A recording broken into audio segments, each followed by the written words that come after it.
Bismillahirrahmanirrahim.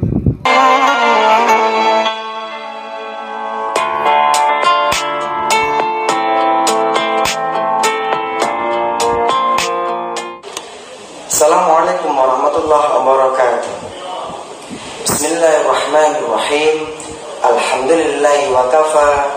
Wassalatu wassalamu ala nabiyil mustafa. Amma ba'du. Semangat pagi anak-anak Indonesia. Jumpa lagi dengan Pak Fuad dari SDN Ujung 9 Surabaya. Apa kabar semuanya? Tetap semangat belajar di rumah. Marilah anak-anakku sekalian, kita mulai pembelajaran pada pagi hari ini dengan membaca doa bersama-sama. A'udzu billahi minasy syaithanir rajim. Bismillahirrahmanirrahim. Rabbi zidni ilma warzuqni fahma birahmatika ya Allah, tambahkanlah kepadaku ilmu dan anugerahilah kepadaku pemahaman. Amin ya rabbal alamin.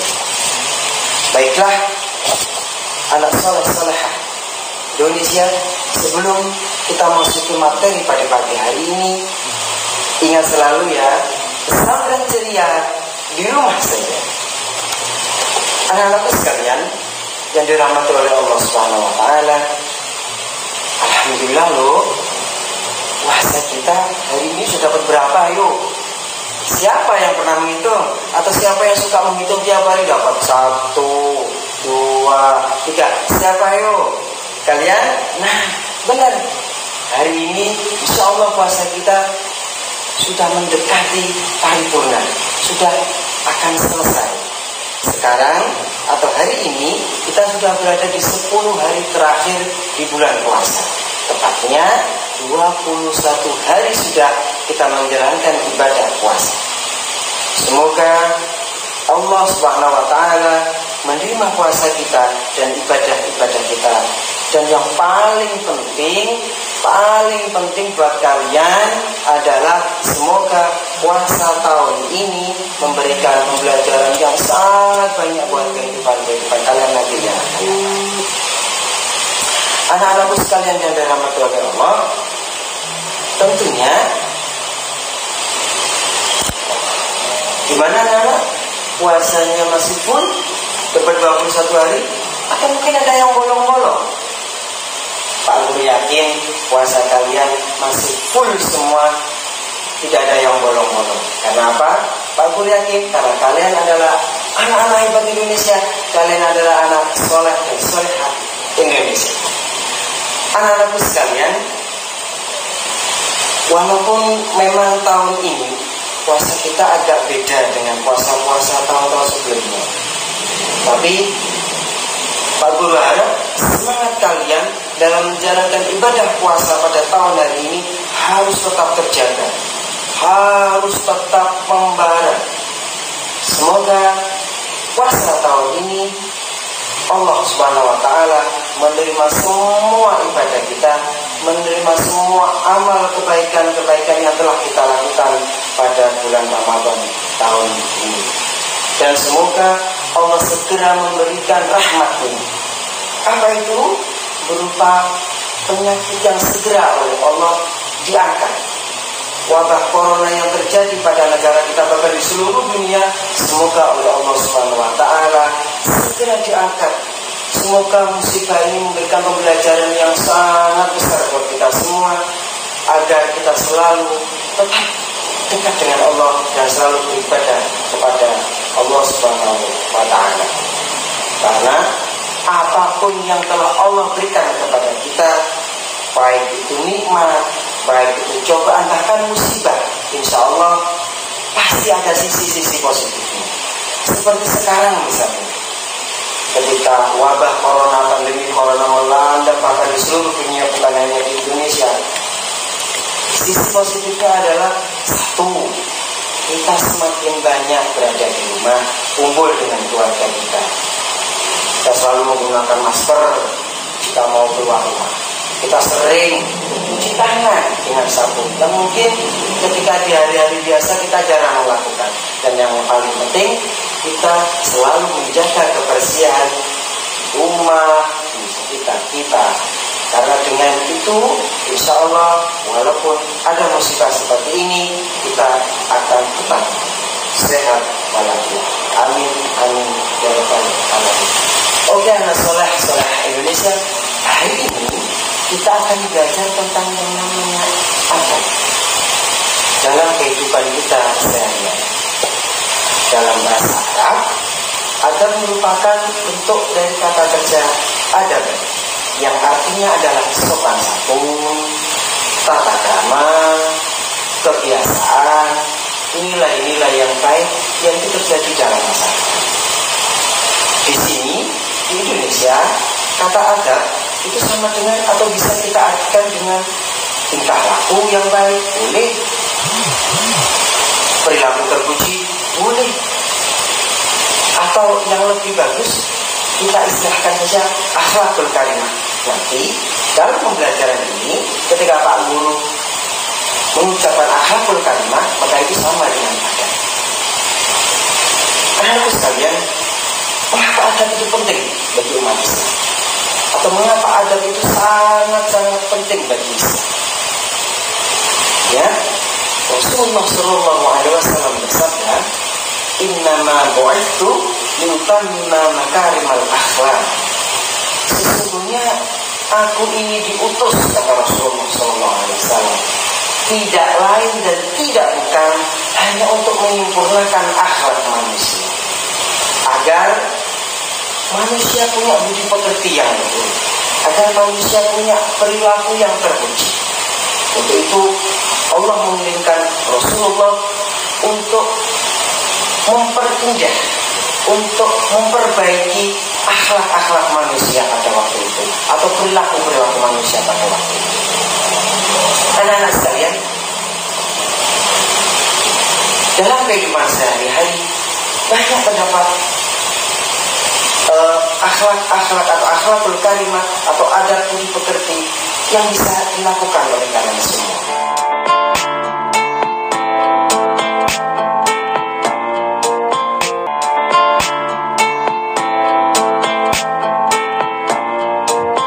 Hari ini kita akan belajar beberapa di antaranya. Tidak semua mulai dari bangun itu, wah itu full. Semua itu termasuk adab.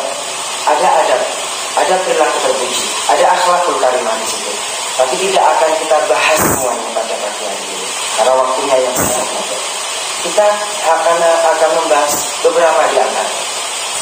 Yang pertama yang akan kita bahas pada pagi hari ini adalah adab kita, akhlak kita kepada kedua orang tua kita. Benar, kepada ayah, kepada ibu kita, kepada kedua orang tua yang telah dengan susah payah membesarkan kita. Ibu misalnya 9 bulan loh, 10 hari mengandung kita, membawa kita kemana belas, kesana kemari, ngalor itu dibawa selalu. Tidak mungkin diletakkan dulu, capek misalnya. Dan tetap dibawa kemana-mana selama 9 bulan 10 hari. Bayangkan saat tidur terlentang, enak, miring, bayinya nendang-nendang. Apalagi kalau tengkurap, mana mungkin. Jadi sangat-sangat menderita, sangat-sangat susah ketika. Hari ini kita akan belajar beberapa di antaranya. Tidak semua mulai dari bangun itu, wah itu full. Semua itu termasuk adab. Ada adab, ada perilaku terpuji, ada akhlakul karimah di situ. Tapi tidak akan kita bahas semuanya pada pagi hari ini, karena waktunya yang sangat mepet. Kita akan membahas beberapa di antara. Yang pertama yang akan kita bahas pada pagi hari ini adalah adab kita, akhlak kita kepada kedua orang tua kita. Benar, kepada ayah, kepada ibu kita, kepada kedua orang tua yang telah dengan susah payah membesarkan kita. Ibu misalnya 9 bulan loh, 10 hari mengandung kita, membawa kita kemana belas, kesana kemari, ngalor itu dibawa selalu. Tidak mungkin diletakkan dulu, capek misalnya. Enggak, tetap dibawa kemana-mana selama 9 bulan 10 hari. Bayangkan saat tidur terlentang, enak, miring, bayinya nendang-nendang. Apalagi kalau tengkurap, mana mungkin. Jadi sangat-sangat menderita, sangat-sangat susah ketika hamil. Bapak misalnya atau ayah kita tanpa menghiraukan panas, tanpa menghiraukan hujan, setiap hari pergi kerja, banting tulang, peras keringat untuk mencari rezeki halal dari Allah Subhanahu wa taala untuk semua keluarganya, untuk menghidupi istri dan anak-anaknya, untuk kita semua. Maka dari itu, kalau kita tidak punya akhlak kepada kedua orang tua, alangkah durhakanya kita, alangkah hinanya kita. Pada waktu bayi misalnya, ketika lagi enak-enak tidur pukul 12 malam, pukul 1 dini hari, pukul 2 dini hari, enak-enak tidur, minta minum. Pukul 3 dini hari misalnya, ganti popok. Orang tua kita, ibu kita lagi enak-enak makan siang, buang air, harus dicebokin dulu. Bayangkan. Maka anak-anakku sekalian, beradab atau berakhlakul karimah kepada kedua orang tua itu adalah wajib hukumnya bagi kita semua. Caranya bagaimana, Pak? Nah, ada beberapa cara misalnya. 1, ya kan ya, dengarkan baik-baik. Dalam Al-Quran surat Al-Isra, Allah menjelaskan, wala taqul lahuma uffin, dan janganlah sekali-kali kamu mengatakan kepada keduanya, kepada kedua orang tua kita, kata-kata uffin. Dalam bahasa Arab, uffin itu bisa dimaknai atau apalah. Yang jelas, uffin itu bernada tinggi, atau kita lebih mengistilahkan membentak atau menghardik kepada kedua orang tua. Itu saja dilarang oleh Allah. Hanya mengucapkan ibu misalnya dengan nada yang tinggi karena kita mungkin disuruh memberi sesuatu, itu pun sudah su'ul adab, itu sudah akhlak yang tidak terpuji, akhlak yang mazmumah. Apalagi kita berani membantah, kemudian istilahnya menghardik, membentak kepada kedua orang tua kita, maka naudzubillah semua naudzubillah. Jadi kita harus berucap, kita harus mengatakan sesuatu yang lemah lembut kepada kedua orang tua. Jika dipanggil misalnya kita kalau dalam bahasa Jawa disauri dengan kromo inggil, dijawab dengan bahasa-bahasa yang halus, yang kromo inggil misalnya. Nah, coba sini, Bu, seperti itu. Itu merupakan salah satu cara kita berkata dengan sopan, salah satu cara kita berkata dengan lemah lembut kepada kedua orang tua kita. Yang kedua caranya, bagaimana akhlak kita kepada kedua orang tua kita, selalu mendoakan kepada kedua orang tua kita. Ketika setelah selesai sholat misalnya, mendoakan kedua orang tua kita. Pasti kalian semua sudah hafal doanya. Karena dari TK bahkan, mulai dari kelas 1, kelas 2, kelas 3, apalagi mesti bacaan ini atau doa ini dilafalkan terus menerus setiap hari. Sebagai ungkapan rasa syukur kita, ucapan terima kasih kita kepada Allah, kita telah diberikan karunia berupa kedua orang tua kita. Bagaimana doanya? Kita doa bersama-sama ya. A'udzu billahi minasyaitonir rajim. Bismillahirrahmanirrahim. Allahumma ighfir li dhunubi wa liwalidayya warhamhuma kama rabbayani shaghira. Yang artinya kira-kira demikian. Ya Allah, Allahumma firli dunubi, ampunilah segala dosa-dosaku ya Allah. Wal walidayya, dan dosa-dosa kedua orang tuaku ya Allah. Warhamhuma, dan rahmati mereka keduanya ya Allah. Kama rabbayani shaghira, seperti mereka merawatku, seperti mereka menjagaku ketika aku masih kecil. Doa itu jangan lupa kalian baca sehari-hari. Karena dengan seperti itu, insya Allah, jika kita tiap hari setelah selesai sholat mendoakan kedua orang tua kita, maka orang tua kita menjadi ridho, orang tua kita menjadi tenang hatinya, orang tua kita menjadi bangga kepada kita. Ada anak-anak kita, ada anak-anaknya, maksudnya guru yang soleh dan solehah yang mau mendoakan kepada kita, kepada kedua orang tua.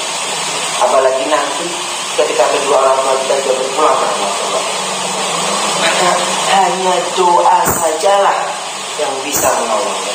Hanya doa sajalah yang sangat dinanti-nantikan oleh kedua orang tua kita. Itu sekali lagi, jangan lupa berdoa agar kita mendapatkan ridho dari kedua orang tua kita. Anak-anak soleh-solehah di Indonesia, kenapa kedua orang tua kita harus ridho kepada kita? Enaknya apa? Bagusnya apa buat kita? Toh nanti kalau misalnya kita jadi orang kaya gitu, jadi direktur, jadi apalah, punya jadi pejabat atau apa, kita punya uang sendiri, hidup kita enak. Ya orang tua kita sudah tua dan tidak bisa bekerja untuk kita.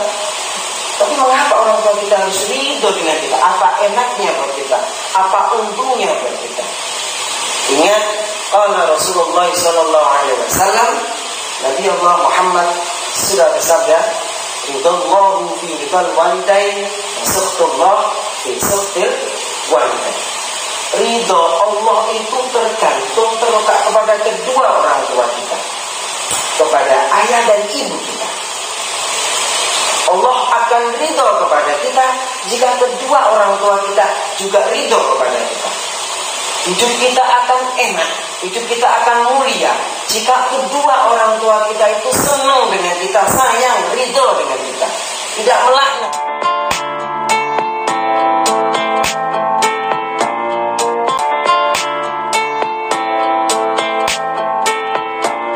Di legenda Malin Kundang kalian tahu, disumpah serapai sehingga jadi batu, atau ceritanya Alqamah mungkin yang sangat berani kepada ibunya, yang ketika dia nazak sakaratul maut sulit untuk mengucapkan la ilaha illallah. Kenapa? Karena orang tuanya tidak ridho, ibunya tidak ridho, karena ibunya pernah disakiti hatinya. Nah, kita nggak mau seperti itu.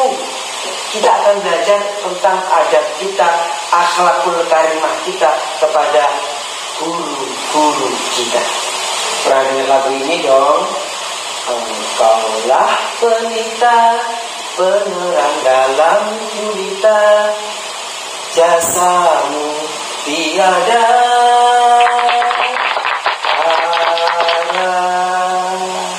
nah, itu lagu itu melukiskan bagaimana jasa-jasa seorang guru. Kepada awal masuk sekolah, kita sudah disambut dengan senyuman oleh guru-guru kita. Banyak dari kalian yang masih, ada yang masih ngompol di celana, ada yang nangis sampai air matanya basah, tubuhnya, bajunya basah dengan air mata. Ada yang masih minta gendong sama ibunya, nggak mau lepas. Tapi apa yang dilakukan oleh guru-guru kita kelas 1 misalnya? Dengan sabar, dengan telaten, dengan rasa kasih sayang, menenangkan kita, menenangkan kalian agar mau sekolah, agar bisa bergabung dengan teman-temannya dan sebagainya. Dan itu tidak mudah dipanggil dari belakang sama gurunya. Misalnya gurunya ada di belakang misalnya, Hasan, ya Bu, hanya menoleh seperti itu aja, kepalanya aja, ya Bu, ya Pak. Nah, ini merupakan satu adab yang kurang sopan kepada guru. Rasulullah SAW manusia yang paling mulia, di antara manusia-manusia semuanya, itu siapapun yang memanggilnya, siapapun yang mengundangnya, misalnya ya Muhammad, wahai Rasulullah, misalnya kalau yang manggil dari belakang, Rasulullah itu akan membalikkan bukan hanya wajahnya, tapi seluruh tubuhnya 180 derajat ke orang yang memanggilnya. Untuk apa? Itu adalah untuk atau sebagai rasa hormat. Nah, kita juga harus mencontoh apa yang dilakukan oleh Rasulullah. Salah satunya ketika dipanggil oleh guru, maka harus jawabnya juga harus dengan yang baik. Ya Bu, dengan senyum. Hadir atau ada apa Bu? Kemudian patuh ketika diterangkan, misalnya jangan ngobrol sendiri. Menyakiti hati guru itu. Karena jika hati guru kalian sudah sakit, tidak ridho, sama dengan kedua orang tua kita. Karena kan guru itu adalah gantinya dua orang tua kita di sekolah. Berarti posisinya sama dengan bahkan sama dengan kedua orang tua kita saat di sekolah. Misalnya guru kita sudah sakit hati kepada kita, gak ridho dengan kita, maka jangan harap ilmu kalian, ilmu yang telah kalian dapat bermanfaat untuk kehidupan kalian masa-masa mendatang. Artinya kalian mungkin punya ilmu, pinter-pinter, tapi tidak bermanfaat, tidak berkah ilmu. Karena adab kita, akhlak karimah kita kepada teman, kepada tetangga kita, kepada orang-orang yang sekitar kita. Ada satu kata-kata bijak begini: kepada yang tua hendaklah menghormati, dan kepada yang muda hendaklah saling menyayangi. Ini indah sekali. Jadi kepada orang tua yang berada di sekitar rumah kita, tetangga kita harus hormat kepada mereka. Hormatnya dengan apa? Misalnya ketika ada orang tua lagi duduk, kita lewat di depannya, "Nuwun sewu Pak," sambil agak membungkuk, "Permisi Bu." Nah, itu juga termasuk adab kita kepada orang yang lebih tua daripada kita, menghormati. Kepada yang lebih muda atau dengan teman sebaya, kita saling menyayangi, tidak bertengkar, tidak saling mengejek. Kemudian bisa bekerja sama dengan satu sama lain, saling berbagi. Nah, itu namanya saling menyayangi. Paham ya tentang adab kita kepada orang yang lebih tua dan kepada teman-teman kita yang sebaya, bahkan kepada adik-adik kita. Berkenaan dengan hari-hari Idul Fitri atau semacamnya. Apa itu?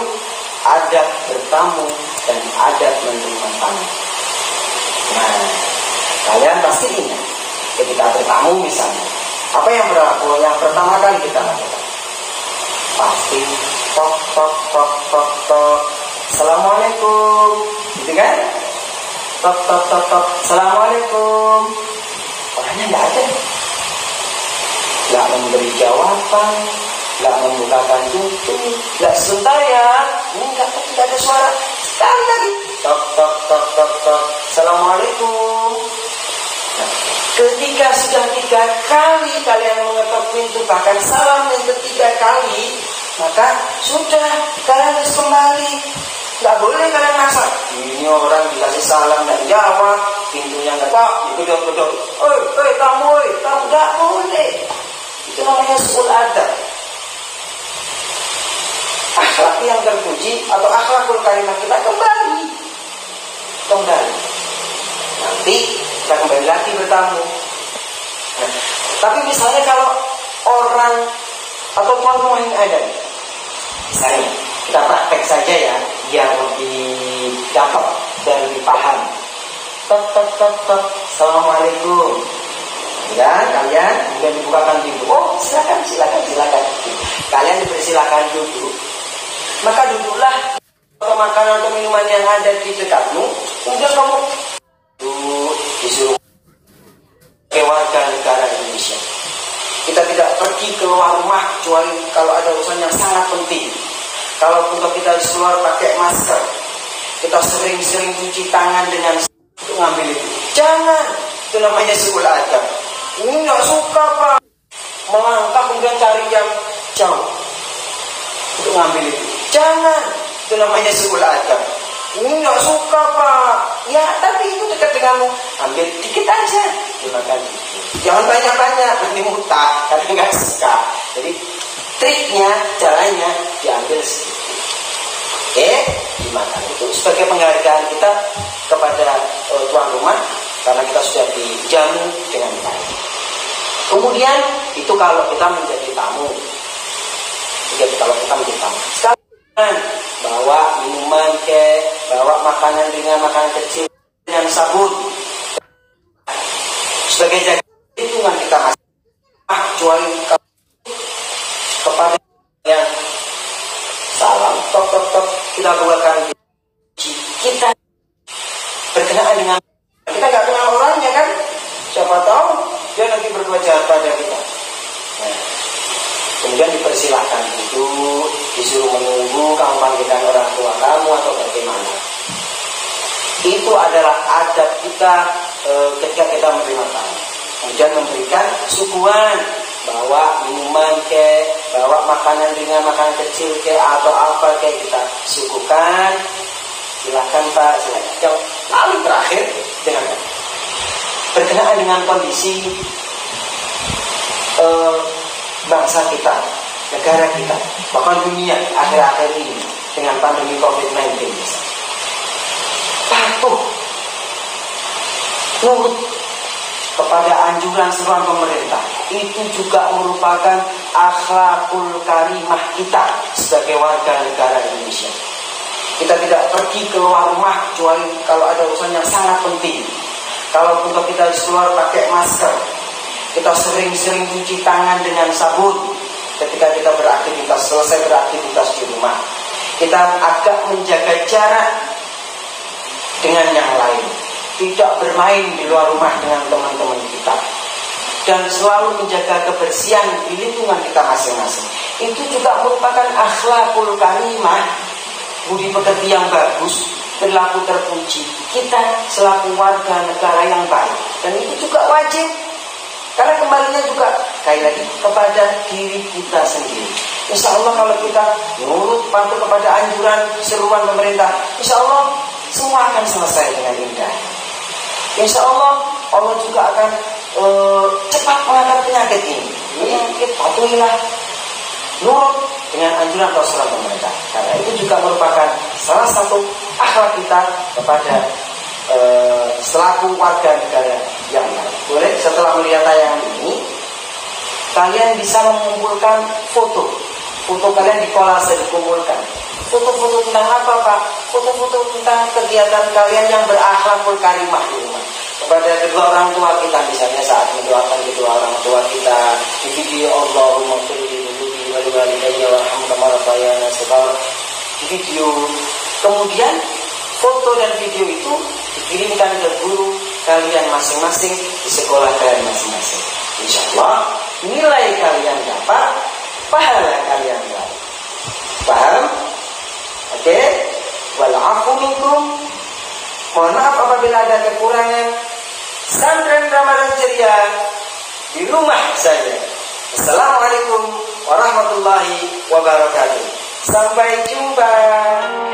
Bismillahirrahmanirrahim.